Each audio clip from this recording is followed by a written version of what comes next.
as you know, I have been to Pakistan a few times. I've spent a lot of time with the people. I've got to know the culture. I really enjoyed my time there. Out of all the countries I've visited, I really enjoyed being in Pakistan. As you can see, I've made a lot of videos about that, and I always try to be very honest and truthful, also trying to take a more positive approach, because in the media Pakistan is very negatively portrayed, unfortunately, and I didn't feel that was fair. But like any country, there are pros and cons, negatives and positives, like anywhere, and I feel like I would like to explain some of the things I didn't really like about Pakistan. Now, I love Pakistan, you guys know that, and I'm not Pakistani myself. I don't have any heritage to do with Pakistan or anything like that. I'm actually going to make a video about all the things I really love about Pakistan. But I want to be fair here. Since I have spent so much time there, I want to list some of the things that I feel are like holding Pakistan back a little bit.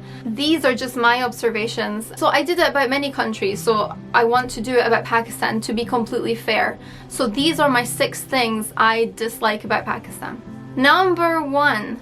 So like any country, in the cities there's rubbish, there's litter lying around, and I found that obviously in the cities and things like that, which wasn't great. A few of my friends went to the north of Pakistan, next to like the mountain ranges and stuff. There's so many beautiful areas in the north of Pakistan. Anyway, people have left a lot of rubbish there. It spoils the beauty, and I just feel that if locals, a lot of Pakistani people from like the southern cities, they travel up north during summer, so then they just leave all their stuff there, all their garbage and stuff like that, and I feel it spoils it, you know, just pick up after you. It's not great, and it doesn't leave a good example for people visiting Pakistan, and I know tourism is growing and things like that, so that's something that disappointed me a little bit, and it's unnecessary with just a little bit of work.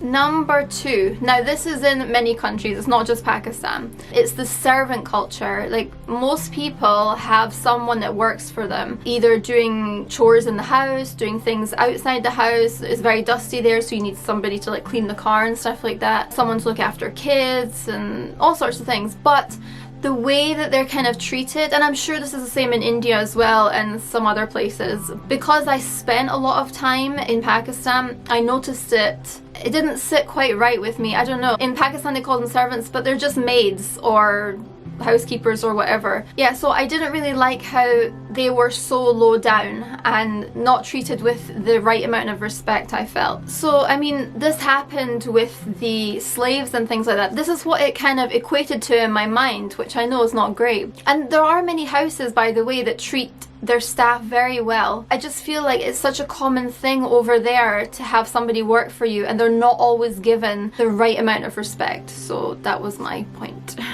Number 3. Now, I got to know a bit about the education system in Pakistan, and I'm talking about like primary school, high school, before you go to university, and it all seems to be about memorizing. Memorize as much as you can, and in the West, in the UK, it's not really like that. You know, you're actually learning, you're learning through play, all this kind of stuff. That was not great because I could see that the kids really suffered because of that. It was a lot of stress for children, like too much stress. They go to school for hours and hours, and then they come home, have a ton of homework, and the parents actually love when the kids have homework. Like, yes, my kid must study, and studying is fantastic. Education is so important, but it's just the way that it's done.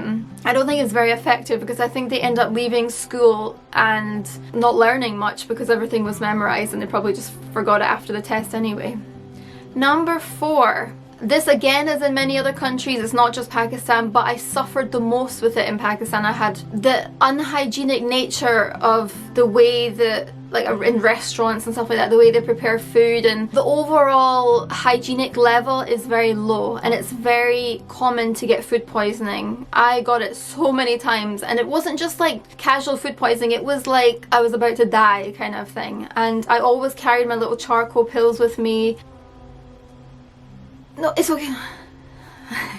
But yeah, my charcoal pills are not going to do anything to like full-blown food poisoning, so that's an issue. And then I always wondered like why. I remember getting food poisoning from a cucumber, and when I see the way that things are handled, I don't really understand, because it is a Muslim country and they are taught to be very clean, and obviously before prayers you have to clean yourself 5 times a day, so I don't really understand why these practices are not the greatest. So that's an issue, because people are getting quite sick. Number 5, the amount of oil that is used. Oh my goodness. And I know it's other countries, I know, but it's too much. It's too much. Too much unhealthy food generally. I struggled to find healthy food in restaurants and things like that. I had to go to the market and buy it myself and make it, because otherwise I just couldn't find healthy food. For instance, when I asked for a salad, there was 2 kinds of salads that came to me. One was pasta mixed with mayonnaise. That was classed as salad. And the second one was a bit of cucumber, a bit of tomato, and a bit of mooli sliced 3 times and put together. It wasn't even mixed, it was just like put... I was like, oh my god, that's not a salad. That wasn't good. But then I saw that the average life expectancy of people live to like 60 there, 65. And I can understand why. There's just not much healthy food at all. But the fruits there are incredible. The best I've ever tasted. Like the best watermelon, the best mangoes.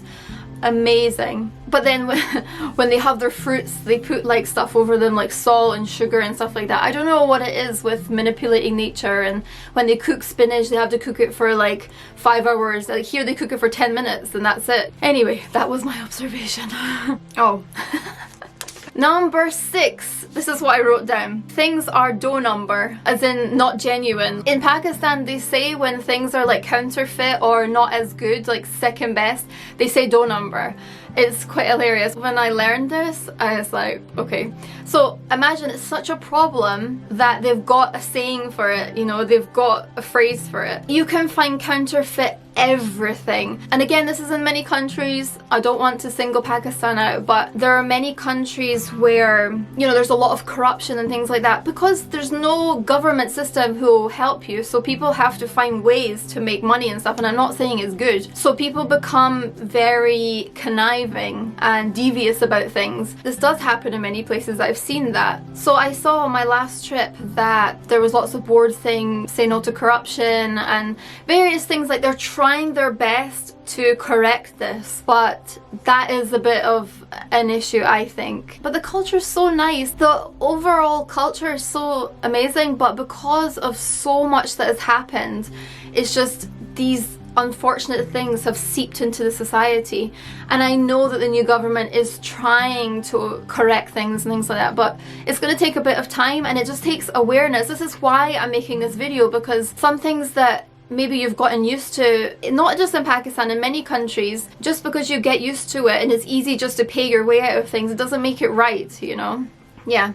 But anyway, so that's my 6 things. Let me know what you think about this. I know, as I keep saying, as many countries have these issues, but I feel that Pakistan now has an opportunity to clear a few things up and do a lot better than it has been doing and get a better reputation, because it deserves it. It's such a good place. It's so beautiful. The people are really amazing. The sweetest, sharpest people I've ever met in my whole life. So they deserve to be praised, but these other things are kind of letting them down. So anyway, I shall talk to you soon.